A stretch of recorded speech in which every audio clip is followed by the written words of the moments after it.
In every society, there are crimes that shock the public. And then there are crimes so disturbing that they force us to question human nature itself. What turns an ordinary person, someone who lives among us or even beside us, into a ruthless criminal? And is it possible that, without realizing it, society itself helps shape such a creature?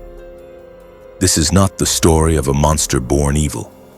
It is the story of a child molded by hunger, fear, silence, and neglect. A man who moved through the lives of millions unseen and unremarkable until his actions tore open one of the darkest chapters in Soviet history. This is the story of Andrei Romanovich Chikatilo, a name the world would come to know with horror. The man remembered as the Red Ripper. Andrei Chikatilo was born in 1936 in Soviet Ukraine during the Holodomor famine. He grew up surrounded by extreme hunger, fear, and emotional cruelty. His mother was harsh and domineering, often telling him that an older brother had been kidnapped and eaten during the famine. The story of the brother who allegedly died during the famine is considered one of the most critical turning points in Andrei Chikatilo's development. He believed it, and it left deep psychological scars. It shaped his early perception of the world as dangerous, predatory, and full of hidden threats.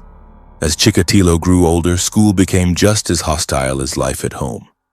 Physically small and noticeably weak, he stood out as an easy target. He was mocked, isolated, and subjected to constant bullying by other students. Much of this abuse intensified after his father was captured during World War II. Classmates repeatedly taunted him, accusing his family of shame and branding his father a coward, deepening Chikatilo's sense of humiliation, anger, and social alienation. As an adult, control became central to his behavior. The childhood fear of being helpless and consumed by others appeared to reverse into a pathological need to dominate, not as a conscious decision but as a learned response to early terror and insecurity. This trauma became one of the key mental crossroads that shaped Chikatilo's descent into violence. Entering adulthood, Chikatilo tried to live a normal life. He married Faina Odnacheva in 1963. They met while working in the same factory, and the marriage later produced 2 children. Despite appearing outwardly stable, quiet, and harmless, inside, he struggled with untreated psychological disorders and sexual frustration, combined with deep social isolation. By the early 1970s, Chikatilo was working as a school teacher. Behind his quiet appearance, complaints began to surface. Parents reported disturbing behavior. Colleagues expressed concern. Students were frightened. In 1973, school administrators forced him to resign quietly. There was no police investigation, no charges, no record. Over the next several years, the pattern repeated. In 1981, he was again accused of serious misconduct involving students of different ages. Once more, authorities chose silence over accountability. He was dismissed, not prosecuted. By the late 1970s, the internal pressures began to manifest in violent behavior. Between 1978 and 1990, Chikatilo carried out a prolonged series of murders across multiple regions, especially Rostov Oblast. On 22 December 1978, Chikatilo killed his first victim. Yelena Zakotnova, a 9-year-old girl, was lured into an abandoned shed where Chikatilo tried to grab her.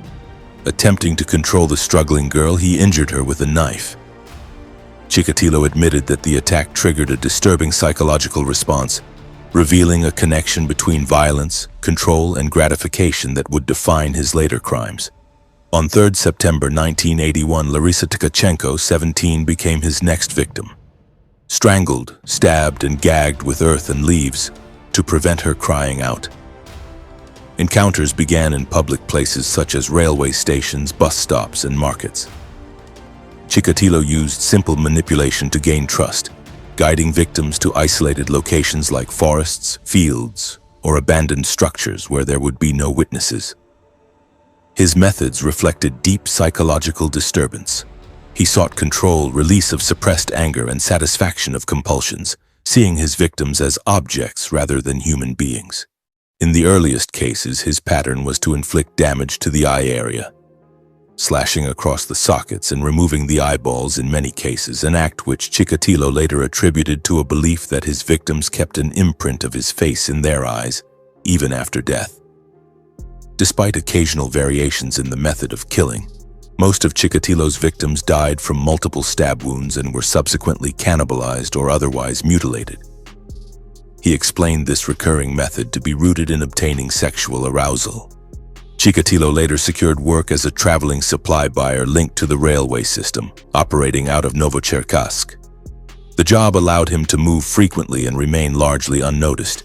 He maintained this low profile for years until August 1985, when he committed 2 separate murders that would mark a turning point in the investigation. In early 1988, Chikatilo began killing again, adjusting his methods in response to police pressure. Most of the crimes now occurred far from the Rostov region, and victims were no longer taken from familiar transport hubs which remained under surveillance. Over the following 2 years, the number of victims rose by 19. Investigators later noted a dangerous shift in his behavior. He was taking greater risks, increasingly targeting young boys and sometimes operating in public locations where the chance of being seen or stopped was significantly higher. For years, he remained beyond the reach of the authorities, protected not by intelligence, but by failure. Each crime was investigated as if it stood alone, stripped of any wider connection. Police departments worked in isolation, rarely sharing information or comparing evidence. Early forensic methods, including unreliable blood typing, led investigators down the wrong paths and cleared suspects who should never have been dismissed. At the same time, the Soviet system refused to openly admit that a serial killer could exist within its borders. Without public warnings or acknowledgement, citizens were left unable to recognize the pattern forming around them, and the man responsible continued to move unnoticed through the shadows.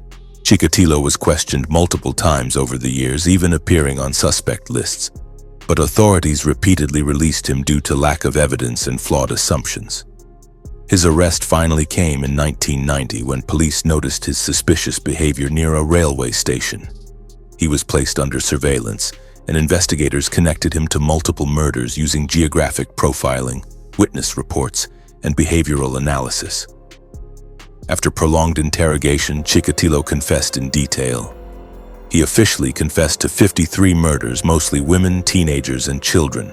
His victims were chosen based on vulnerability, often alone, lost, or seeking help. Chikatilo's trial shocked the Soviet public. He stood trial on April 14, 1992, caged in the courtroom because of his disruptiveness. He attempted to claim insanity, but experts concluded he was fully responsible for his crimes. In October of 1992, he was found guilty of 52 murders and received a death sentence for each. He was executed by a gunshot to the back of his head on February 14, 1994, ending one of the darkest chapters in Soviet criminal history. Andrei Chikatilo was executed, but his story did not end with his death.